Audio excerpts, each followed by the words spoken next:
நல்லதே செய்வோம். தையக்காரர் ஒருவர் தனது கடையில் துணிகள் தைத்து கொண்டிருந்தார். அவருடைய மகன் பக்கத்தில் உட்கார்ந்து கொண்டு அவர் வேலை செய்வதையே பார்த்து கொண்டிருந்தான். தையக்காரர் ஒரு புது துணியை எடுத்தார்.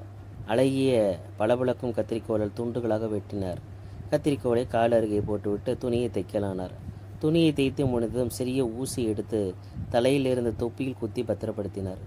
இதனை பார்த்து கொண்டிருந்த மகன் அவரிடம், அப்பா, கத்திரிக்கோள் விலை உயர்ந்தது, அழகானது. அதை அலட்சியமாக காலடியில் போடுகிறீர்கள்.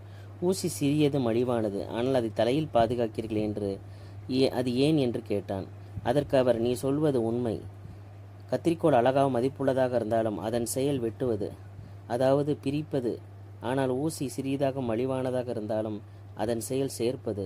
ஒருவருடைய மதிப்பு அவருடைய செயலை கொண்டே நிர்ணயிக்கப்படுகிறது. அவருடைய உருவத்தை வைத்தோ பணத்தை வைத்தோ அல்ல.